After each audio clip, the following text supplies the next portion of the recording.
O presidente da Câmara dos Deputados, Rodrigo Maia, disse que o ministro da Justiça, Sérgio Moro, tem como estratégia tentar acuar as instituições democráticas desse país. Em entrevista ao jornal Folha de São Paulo e ao portal UOL, o parlamentar criticou as ações do ex-juiz. Maia acredita que um dos erros de Moro é insistir em aprovar o projeto de lei que possibilita a prisão de condenados em segunda instância, ao invés de propor uma emenda constitucional. Questionado sobre os desdobramentos da Lava Jato, Maia apontou que Moro e os membros da operação demonstraram pressão indevida sobre a Casa Legislativa. O presidente da Câmara ainda defendeu a nova lei de abuso de autoridade, que endurece as punições por abuso por parte de autoridades públicas, e destacou que a Operação Lava Jato tem um saldo mais positivo do que negativo. Josias. Olha, o Sérgio Moro está vivendo uma nova realidade, né? Ele, como juiz, ele prendeu gente muito poderosa, ele elaborava uma sentença, colocava embaixo, cumpra-se. E aquilo era executado, era uma ordem e inquestionável. Como ministro, ele agora tem que negociar com gente que era alvo dele, gente que o odeia. Então, o próprio presidente da República já o chamou de ingênuo e ele, de fato, chegou com a ingênua pretensão de aprovar em 6 meses um pacote anticrime e anticorrupção. Pacote que incluía medidas que, obviamente, os parlamentares, sobretudo os culpados e os cúmplices do Congresso, não desejam ver aprovadas. Então, o que aconteceu? Aquele juiz hiperrealizado, um juiz que mudou a cena política brasileira, um juiz que mudou a cena jurídica brasileira, um juiz que aplicou a lei de modo a punir quem não era punido no Brasil. Esse juiz hoje é um ministro frustrado, porque o plano dele de aprovar em 6 meses o pacote não aconteceu. Nós já estamos aí no curso do 10º mês e o que houve em relação ao pacote do Sérgio Moro é que ele está sendo fatiado como um salame e não se sabe como chegará ao plenário e não se sabe se ele será recomposto, se ainda há como recompor o pacote dele. E o Sérgio, o Rodrigo Maia, ele tripudia, porque houve um atrito no início do governo. O Sérgio Moro imaginou que ia chegar e ia fazer o pacote dele tramitar simultaneamente com a reforma da Previdência. Eu, particularmente, conheço o Legislativo há muitos anos, cubro ali há 3 décadas, acho que seria perfeitamente factível a tramitação concomitante dos 2 projetos. A reforma da Previdência tinha a sua comissão própria, estava tramitando normalmente. Se houvesse interesse político, também o pacote do Sérgio Moro, numa outra comissão, poderia tramitar sem nenhum problema. O problema é que os parlamentares não queriam que tramitasse e não tramitou. O Sérgio Moro tentou peitar, o Carlos Bolsonaro fez uma carga nas redes sociais e o Rodrigo Maia estabeleceu ali os parâmetros, fixou o seu território e disse, olha, aqui quem manda sou eu, quem manda é o centrão, quem manda é a maioria, e acabou, enquadraram o Sérgio Moro. O Jair Bolsonaro não sentiu a necessidade de prestigiar o ministro, nesse particular, e o projeto do Moro está empacado. Então ele tenta mostrar trabalho numa área de combate à criminalidade, tem algumas estatísticas aí que são positivas, não se sabe se da gestão dele apenas ou se era um movimento que já vinha de anos anteriores e de uma gestão que foi feita ali pelo ministro Raul Jungmann nessa área de segurança. O fato é que ele está hoje no que ele pretendia, frustrado, porque ele queria aprovar esse pacote em 6 meses e não conseguiu. Então o Rodrigo Maia está novamente fixando as balizas. Aqui no Legislativo, quem manda são os legisladores. Constantino. Claro que um juiz que dá uma decisão na canetada e vê ela tendo que ser executada vai se frustrar com o mundo da política. O Sérgio Moro nunca foi um político, ele é um tecnocrata. Empurrar uma agenda de reformas nesse meio legislativo é algo frustrante para qualquer um. De novo, né, eu repito que sonhar, flertar com a ideia de um déspota esclarecido, por exemplo, eu confio no Paulo Guedes, a agenda é boa, eu confio no juiz e atual ministro Sérgio Moro e a agenda é boa de reformas. Mas é uma democracia e felizmente é uma democracia, porque o déspota esclarecido amanhã pode ser o déspota pouco esclarecido. E aí ele também, numa canetada, vai jogar o Brasil rumo a uma Venezuela, por exemplo. Então é bom que seja assim, mas é claro que gera angústia, porque a gente vê que os passos são muito mais lentos do que o necessário ou o desejado. Agora, qualquer coisa que o presidente da Câmara, Rodrigo Maia, diga sobre o Sérgio Moro ou o projeto anticrime, tem que ser levado em consideração com uma boa pitada de sal e ceticismo o fato de que ele é o Botafogo da planilha de propinas da Odebrecht. Isso jamais pode ser ignorado. Então, é claro que ele fala ali desde a postura de presidente da Câmara até alguém que pode estar amanhã envolvido em problemas sérios com a justiça. Então, por exemplo, a questão de prisão em segunda instância, que é muito relevante, é óbvio que no mundo ideal, uma PEC resolveria, para além de qualquer tipo de dúvida ou margem à interpretação, essa questão ambígua de hoje. Mas o próprio Supremo já deu a jurisprudência disso, estão mexendo em algo que não deveria ser mexido e com as piores intenções possíveis, na minha opinião. Então, é claro que no mundo ideal o caminho que o presidente da Câmara menciona é o melhor, mas estamos lidando com o Brasil, com a situação que temos. A Lava Jato, por exemplo, a declaração de que a Lava Jato tem mais efeito positivo do que negativo. Isso parece aquele tipo de mensagem do cara que ele fala: não, eu até gosto da minha sogra, mas, quer dizer, o cara não gosta muito da sogra.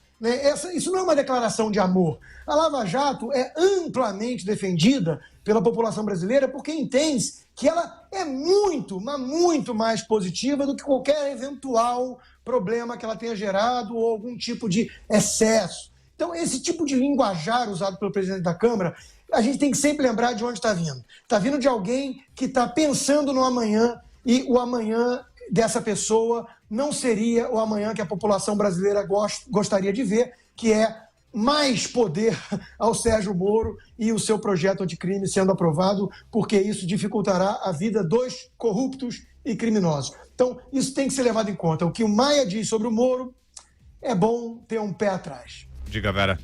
Acho que é relevante o que o Maia diz sobre o Moro, é o presidente da Câmara falando sobre o ministro da Justiça, e, portanto, isso tem impacto na vida real. É ele quem determina a pauta da Câmara e, de alguma maneira, essa consideração dele a respeito do ministro vai ditar a velocidade com que o próprio pacote vai tramitar na Câmara. Então, acho que a gente tem que analisar com esses olhos aí da política, né? De enxergar o que isso diz a respeito da tramitação. Por que a irritação do Rodrigo Maia, né? Por conta das tentativas de aliados do presidente Jair Bolsonaro de driblar o grupo de trabalho, tentar aprovar algumas medidas do pacote anticrime diretamente na CCJ e depois levá-las ao plenário. Ao mesmo tempo em que começou uma campanha institucional de publicidade, de defesa do pacote, que tenta também angariar o apoio da sociedade ao pacote anticrime, tentando pressionar de alguma maneira os deputados. Então, existe uma certa reação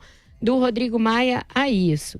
O ministro Sérgio Moro, depois de algumas derrotas no campo legislativo e mesmo de ser desautorizado pelo presidente Jair Bolsonaro em algumas questões fundamentais, resolveu mais ou menos dobrar a aposta, né?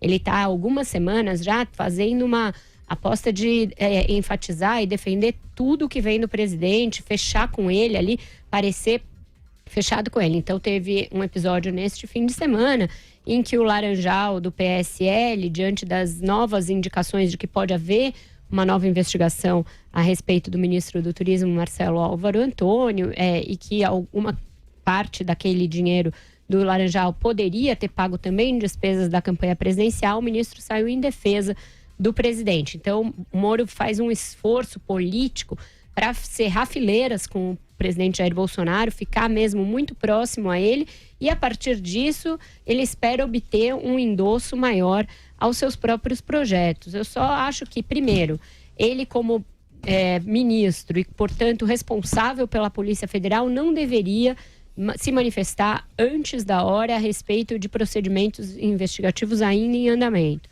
E segundo, de novo, ele vai incorrer em ingenuidade política se achar que esse tipo de respaldo público ao Bolsonaro, por meio das redes sociais, fechar com o Bolsonaro em qualquer hipótese, mesmo tendo aí casos ainda inconclusos e ainda em investigação, que isso vai lhe dar um lastro maior, porque não vai. Isso vai depender da conveniência política do próprio presidente Jair Bolsonaro. Não necessariamente o presidente Jair Bolsonaro vai entrar em bola dividida com o Congresso para defender os os projetos do pacote anticrime. Também não está dado como certo que Bolsonaro e Moro vão estar do mesmo lado, por exemplo, na crítica à lei de abuso de autoridade, na defesa de alguns dispositivos do próprio projeto anticrime, na defesa, por exemplo, da Polícia Federal, do Maurício Valeixo aqui e ali. Então, o ministro faz uma aposta ali, dobra a aposta, né, na proximidade com o presidente, mas isso não lhe dá a carta branca que ele espera que vá dar. Mantém o seu status mais ou menos inalterado em relação à sua possibilidade de ter ganhos políticos daqui para frente. Chamou, Constantino? Sim, em relação a isso que a Vera disse, só duas coisas. Uma, é óbvio que o ideal era ele não se manifestar, e também o parâmetro não pode ser o PT, porque senão é sempre um nível muito baixo. Mas lembrar que os ministros da Justiça que ocupavam esse cargo no passado eram, de fato, advogados do presidente. O Moro tem uma postura muito republicana perto deles. Se comparar, realmente salta aos olhos. E quanto à possível intenção de se aproximar do Bolsonaro com essa mensagem que ele divulgou hoje, a Vera pode ter razão, mas também pode ser apenas o fato dele realmente achar que não há nada ali. Ou seja, ele está defendendo, de fato, a justiça no caso. É muito barulho por nada, talvez, em relação a essa questão aí do Laranjal e tentar respingar na campanha do próprio presidente. Então, eu dou o benefício da dúvida de que ele está apenas emitindo uma opinião sem estar necessariamente jogando xadrez para colher dividendos de apoio do Bolsonaro na frente. Eu acho que essa possibilidade existe. Fala, Josias. É o seguinte, o Sérgio Moro tem um patrimônio pessoal, que é o trabalho dele que ele realizou na Lava Jato. Enquanto os parlamentares o fustigarem, enquanto os parlamentares sentarem em cima do pacote dele, isso é muito ruim, porque ele não vai realizar o seu projeto, mas para ele chega a ser bom, porque na contraposição, Moro e os parlamentares, o Moro está muito bem popularmente, e ele sempre vai poder sair dizendo, olha, meus algozes foram aqueles que mereciam interrogatório e não negociação. Eu estava negociando com gente que merecia interrogatório. Então, isso ele pode remediar se ele sai do governo. Agora, se ele começa a fazer um papel que se confunda com isso que o Constantino estava lembrando, que era o papel que os ministros da Justiça do PT exerceram, que era o papel de advogado das autoridades do governo, aí eu acho que ele perde o patrimônio dele. Então, ele estava falando, no caso do Laranjal do PSL, surgiu uma dúvida sobre, tem lá um depoimento de um sujeito que levanta a hipótese de parte do dinheiro ter sido utilizado para a campanha num Caixa 2, campanha do Bolsonaro e também do ministro Marcelo Álvaro Antônio, que é o ministro do Turismo. O processo é sigiloso, o ministro da Justiça não deveria ter conhecimento do teor desse processo. Se tem, não deveria ter. Então, supondo que ele não tenha conhecimento do processo, ou não tenha conhecimento na abrangência que poderia ter, ele, por que vai sair em defesa de antemão do presidente, vai dizer, olha, não tem nada ali? Acho até que ele poderia ter dado uma declaração na linha de, olha, é preciso agir sem precipitação, o inquérito ainda está em curso, não se pode acusar alguém como se pretende fazer em relação ao presidente da República. Agora sair dizendo que não tem nada, que a campanha do Bolsonaro foi a mais barata dos últimos tempos e que por isso mesmo não tem nada a investir. Não, você pode ter sido barata porque teve Caixa 2, então até aí morreu Neves. Então acho que o ministro tem que ter cuidado com isso, e esse patrimônio pessoal é a única coisa que ele tem. Se ele compromete isso, já está aí respondendo a essas mensagens do Intercept, já está sob questionamento. Se ele compromete o que ele tem de principal, acho que ele sai do governo menor. Então, acho que ele devia se preocupar em manter esse patrimônio. O problema é que ele está percebendo que o presidente Bolsonaro é binário, que não é contra ele, que não é a favor dele, é contra ele. E ele quer ficar no time a favor.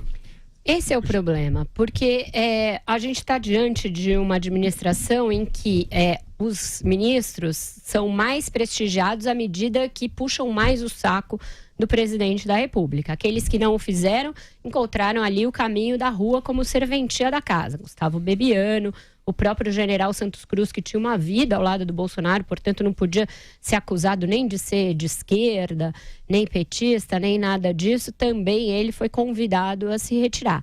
O ministro Sérgio Moro tem uma biografia que precede a sua entrada no governo Jair Bolsonaro. Inclusive, durante a campanha, pela qual agora ele praticamente põe a mão no fogo, ele ainda não era aliado do Bolsonaro. Ele era juiz, inclusive, estava no cargo exercendo a sua função de juiz. Então, melhor seria que ele se calasse a esse respeito e esperasse as investigações da Polícia Federal, que é presidida de alguma maneira pelo seu ministério, serem concluídas, ainda mais porque haverá um novo inquérito. Eu acho que o que foi dito no inquérito original dos Laranjas a respeito de uma eventual linha ali ligando a campanha de Minas à de Bolsonaro é incipiente, não permite tirar nenhuma conclusão.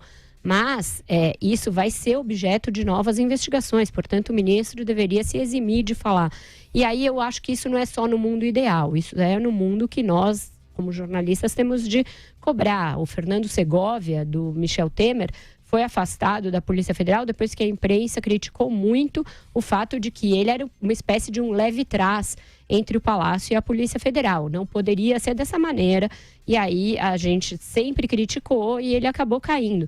Da mesma maneira, José Eduardo Cardoso teve a atuação que teve, quase, como disse o Rodrigo, um advogado de defesa da Dilma, se encontrava com o Rodrigo Janot na garagem da PGR, e eu me lembro de ter feito 2 ou 3 matérias sobre esses encontros secretos, e sempre criticando, porque tem de ter uma linha ali republicana de atuação do ministro da Justiça, é um dos ministérios mais importantes do governo, porque é um ministro de Estado e não do governo de turno, e não um auxiliar, uma espécie de advogado do presidente. Então, acho que a gente tem de cobrar esse distanciamento, mesmo porque as investigações ainda não estão concluídas.